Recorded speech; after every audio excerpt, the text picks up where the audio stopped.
Hello, Bill. Today's the 6th of May, and I just got back from the movie. I'm in my hooch now, and it's almost 10 o'clock. And I got a tape from you yesterday, so I thought I'd spend a little time here and just talk to you about some of the things that you mentioned. Fred Windorf, while I can't say he's an old friend of mine, at least I know him fairly well. I've met him on several official occasions in archaeological meetings, and I visited with him, I guess 3 or 4 times on different occasions. When he was at Tech, I think in addition to being a professor of anthropology, he was also affiliated with the museum there. And he went from there over to be director of the Museum of New Mexico at Santa Fe, which is a pretty good museum. And he was fired over there because he wanted to be, I don't know exactly what it was, but he was the director and he was trying to take over the whole thing, and they very politely got rid of him.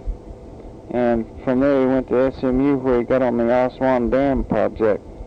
But he's an extremely ambitious individual, particularly smart. He's the one that excavated and wrote the book on the Midland discovery, the Folsom Man from Midland.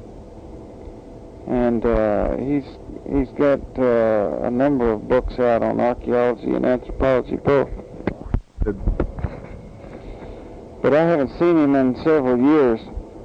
But I imagine you enjoyed his speech if you went to listen to him. I agree with you that Texas Tech made a terrible mistake about turning him loose, but I suspect there was a little politics involved in that.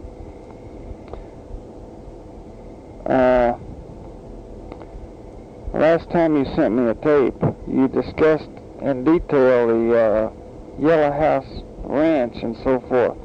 There's no boy that lives there in Temple by the name of Lee Ash. He's a high school counselor at one of those schools. Peggy can tell you where he is, but he was raised down in San Angelo, and his mother and father still live down there.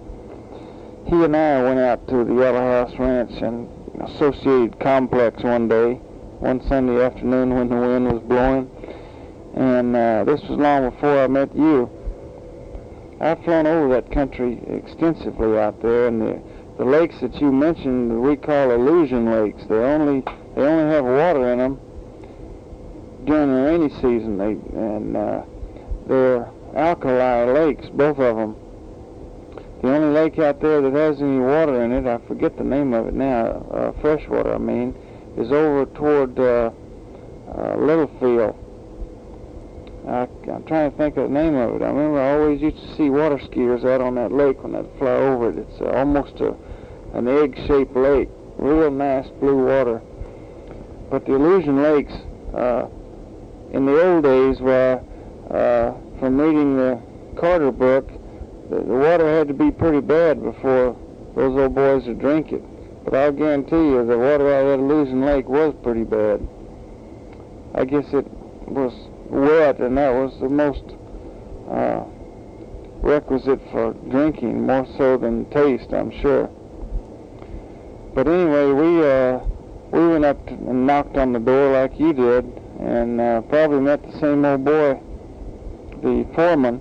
He was pretty nice, but he didn't have much time for us that day, and we scattered around a little bit, climbed up on top, and we went in some of those caves. But this old boy told us that Boy Scouts have been going out there for years and years and years, as well as amateur archaeologists from the surrounding communities there, particularly Lubbock, and that although a number of artifacts have been picked up out there, and some excavated out of the caves, that it was substantially gone now. But I'm sure the way to travel that country is either by horse or on foot, and just walk up and down.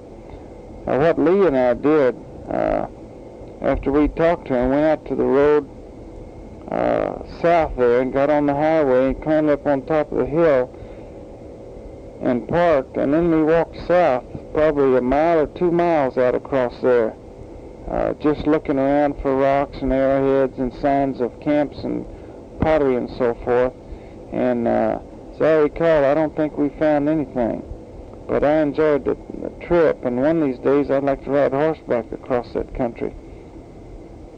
Well, I know that's historic country, and I agree with what you said about it. It's there's something about it that's intriguing to me. It's good to hear that you made it down to Camp Cooper, and your description of the Putnam episode was most enlightening. That's something I've always wanted to do, is get around and meet those old timers. And that's where I'm sure you'd be interested in Ernest Inglehue. He's got relatives all over that part of the country. And he used to know an old boy up on the Guadalupe River out of Newey Braunfels that by the name of Newatney. There's an Indian camp in Selma, Texas, where the river made a bend there, and a big high limestone bluff on the south side of Cibolo Creek.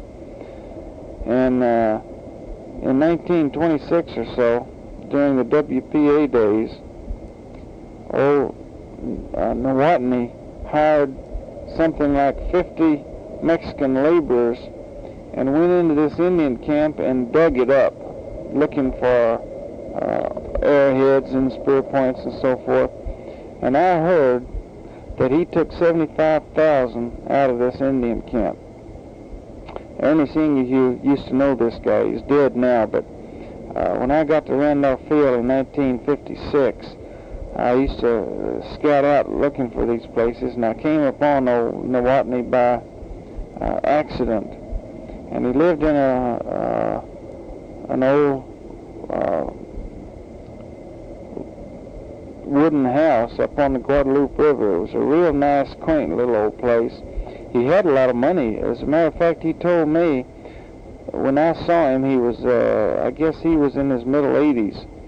But he told me that he had just recently, within the last several years, sold his collection of artifacts to a millionaire that was going to retire and open up an old country store and Cracker Barrel type operation and gas station up in South Dakota, and he paid him $1 a piece for his arrowheads, and I think he told me he had a collection of 75,000.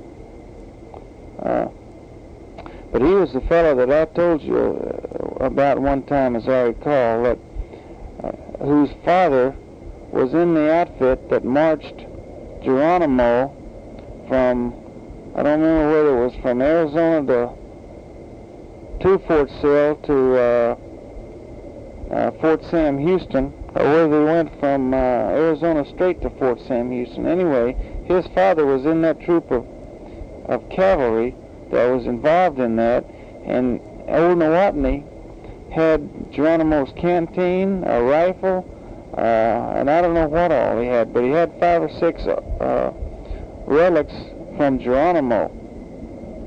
And of course there were articles published down in San Antonio papers that I've read that described old Newatney's artifact collection, including the Geronimo stuff. So he had a fabulous collection of stuff. And when I went to see him, it was on a Sunday afternoon, and he invited me to dinner, he and his wife. Quaint old people, extremely interesting to talk to. And he, out of his whole vast collection that he had collected over a period of 65 or 70 years probably, he had 3 little bird points left. And he insisted that I take one of them, and I consider it one of my finest bird points. I'll show it to you when I get home. It's in my big frame in my room there. I could pick it out of 100,000 arrowheads. But out in his garden, right outside his back door, the little old wooden house is built up off the ground on stilts.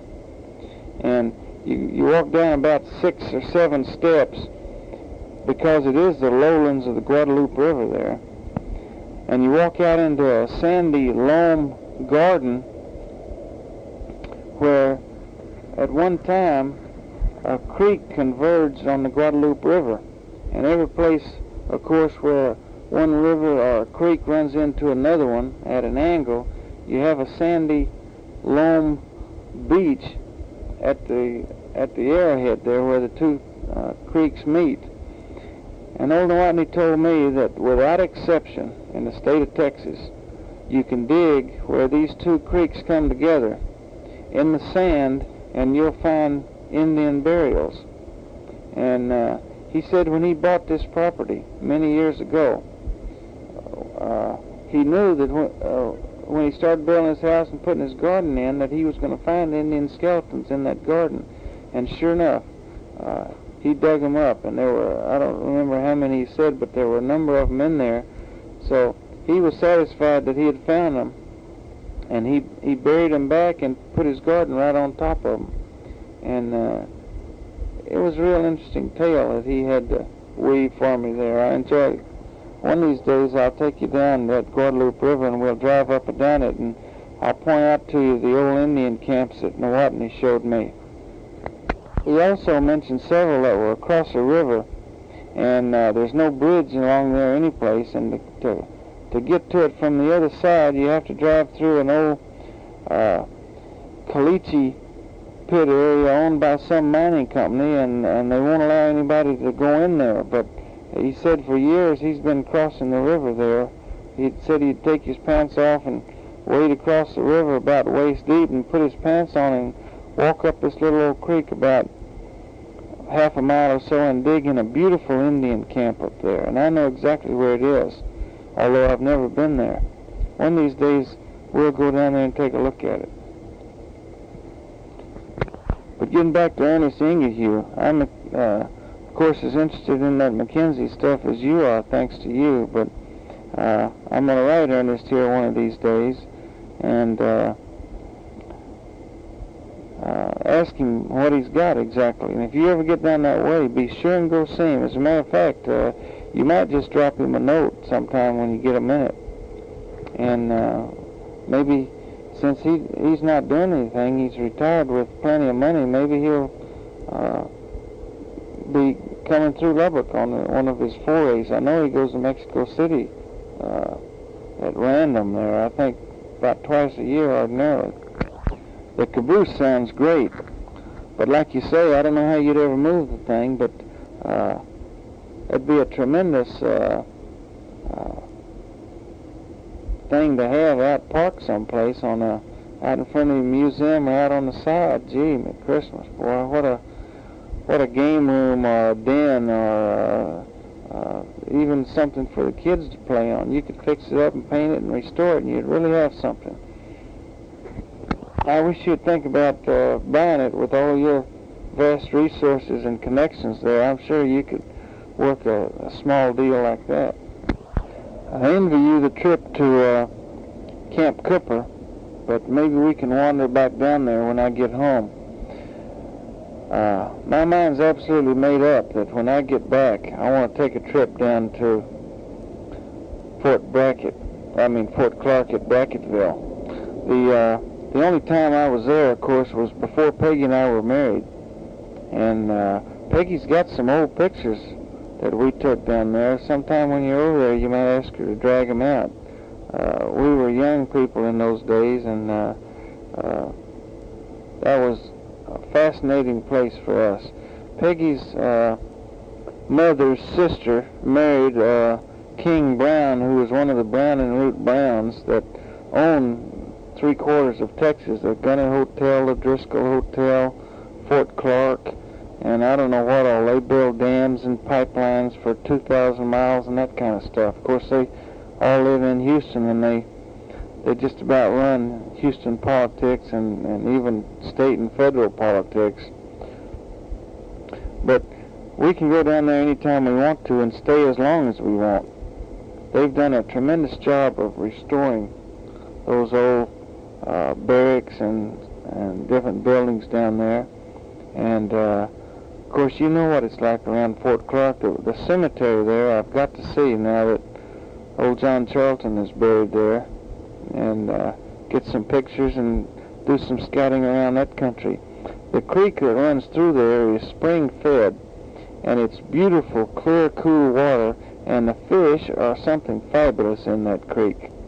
I'm talking about more years ago than I can even recall now, 13 or 14 years. So, and maybe all the fish have grown up and died of old age, but it used to be a real nice place, and we can go down there and it won't cost us anything, and that's a trip we've got to make. I also want to go to Uvalde and talk to Mrs. Charlton if she's still around. I don't know what's happened to her. I did get a letter from Jeff Dykes, and he talked at great length about Carter and McKenzie and Charlton and so forth, and he's a genuine authority on the whole epic. And he said that John Charlton was an Angora sheep raiser down in I think it's Uvalde. Is that the right place? In your last tape, you asked about this CBU-29 with the time-delayed fuse. I don't know whether I told you or not, but CBU-29, it's called cluster bomb units, you might imagine, Army and Air Force terminology. And 29 is just identifies a particular type. When you can set the fuse on this bomb, it's a 750-pound bomb, and you dive bomb it, or you can drop it level. You can drop it in any 10 degrees, 20 degrees, or 30 degrees of dive. And it has a fuse that you set depending on how you're going to drop it, and you want it to, the bomb blows apart at 2,000 feet above the ground. And it blows in two halves, just exactly straight down the center. It splits, and it throws a number of these little bomb clusters out. Now, I don't know how many clusters there are, but I think there's 500 little clusters that are about the size of between a baseball and a grapefruit. They have little ridges on them that make them spin when they get out into the airstream. We drop them at 450 knots, and they just spin like the devil. And as they spin, they arm, and there's nothing to stop them once they start spinning. You can't de-arm the thing, and each one of them has a different delayed fuse in it.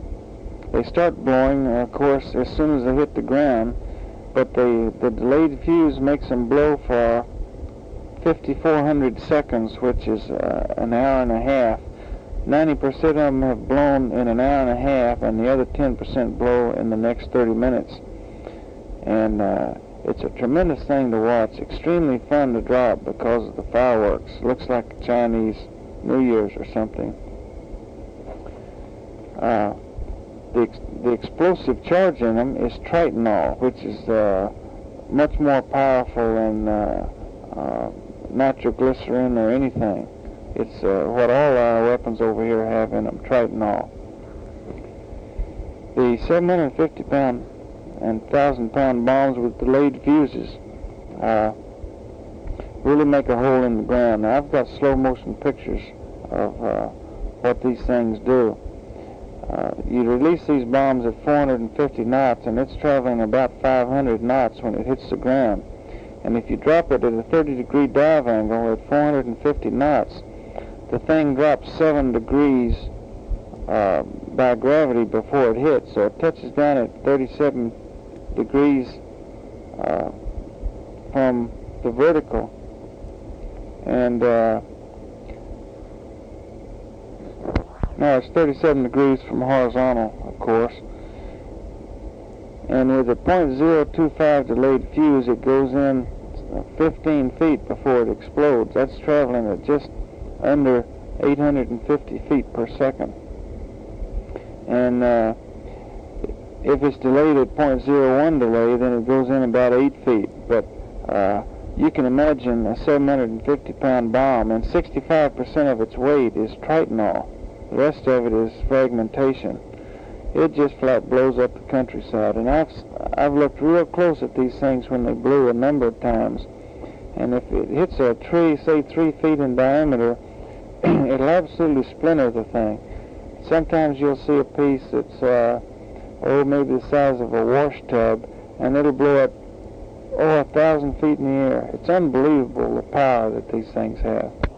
If you drop them in a high humidity area, such as fog or low clouds, when the thing blows, it's got such a tremendous shock and tremendous initial heat that it'll make it rain. And sometimes it'll form clouds that'll stay all the rest of the day just from the concussion and the tremendous initial heat of these things. The other weapons we use ordinarily are rockets. We carry 2 rocket pods, each one of them with 19 rockets, .275 or 2.75 rockets. They're just a little bit less than 3 inches in diameter, and they've got a real good fragmentation pattern. We can either fire 1 pod at a time or both pods at once. If we fire them at once, of course, that throws out 38 rockets at one time, and it's guaranteed to kill anything within the size of a football field, 150 yards in 150 yards in diameter. We also drop CBU 1 and 2. CBU 1 and 2 are loaded in what looks like bazooka canisters. It's just a round aluminum canister. They hang in 6 into a pod, and when you hit the pickle button, all you do is open a solenoid that allows these things to drop out at a metering type rate out the back of the wing, and you can spread them out clear across the countryside. They're designed for troops in the open or airplanes on the ramp or something like that, and it has tremendous ability to destroy something that's not protected. Of course, it won't penetrate a tank or anything like that, but there's so many of them, and there's so many of these little pellets in them that it does a real good job. Unfortunately, in the tall jungle, where these things hit the tops of the trees 250 and 300 feet up, and it's a pretty worthless weapon in the tall jungle. We drop an awful lot of napalm. As a matter of fact, probably a fourth of our armament is napalm. We drop, of course, high drag and low drag bombs both. You saw the high drag bombs if you've seen the film that I sent home. The advantage of a high drag bomb is that when you drop it, the fins open and like speed brakes, cause it to slow up. You can deliver it at an extremely low altitude and high speed, and it's very similar to dropping it on a parachute. It allows the airplane to get out of the blast before it's too late, and it allows you to get so close to the ground that you can identify the target positively before you drop it. When you're traveling at 450 knots, where it's real tough to identify a small target because the things are happening so fast. Of course, the high drag bombs come in 500 and 750 pounds apiece. We do have 1,000-pound bombs, but we can't carry them high drags because when you drop one, the fins won't stay on it. The bomb just flies off and leaves the fins sitting there. A number of our bombs we drop with instant fusing, and we've got what we call a daisy cutter that we manipulate these bombs with. Daisy cutter is a 30-inch pipe that sticks out of the front of the bomb, and we put an instant fuse on the end of the pipe. So when the thing is traveling pretty fast, when it hits the ground, just under, like I said, 850 feet per second. So this 3-foot fuse goes into the ground before the fuse can react. It doesn't even know it's hit the ground yet. And when it blows, the bomb is on top of the ground, and it'll just level everything, almost without exception. If a brick building were standing there 50 feet away, well, it'd break every brick and blow the whole structure down. And of course, we do it all the time. When the enemy goes into these little hamlets, the old farmhouse there. Well, we drop a bomb on it, and when we blow them up, they're no longer hooches, they're military structures. As a matter of fact, a fire had us up near Phuket 2 days ago strafing some oxen up there, and he said the VC had been using them up there to carry supplies with, so I shot 12 of them out in the middle of a pasture. Boy, and if you think that doesn't hurt to roll in and strafe oxen out grazing in a pasture. But anyway, when he gave us our the FAC always gives you your BDA, which is Battle Damage Assessment. He gave us 12 pack train units. He wouldn't call them lousy oxen. They're pack train units now that you've killed them. Before it was a cow, but it's the official intelligence way of making the war sound humane. You know, it's the same thing when you drop a bomb on an elephant. We never tell anybody we bomb elephants, because I'm sure it'd turn the public against us. So they're pack train units is what they're called. If Peggy didn't give you that tape, Bill, that I sent her on about this rescue that we ran on up by way, get her to let you listen to it sometime. I think it lasts about 20 minutes or so, but this was a very dramatic rescue. This F-4 had been shot down out of Da Nang in the Way area, and we were up there on a bombing mission, and they diverted us over to help in the rescue of these 2 downed pilots. And in the operation, 3 helicopters were shot down, and you can hear on the tape where one of them is saying that he just had his winch shot off, and he was vibrating real bad trying to make it back to Way. That airplane never did get back. As a matter of fact, it crashed and killed 4 people on board, but they never did get the back seat pilot, but they did get the front seat. And I sent him a copy of the tape. He's in Colorado Springs now recovering from his injuries, and I got a real nice letter from him just yesterday thanking me for sending him the tape.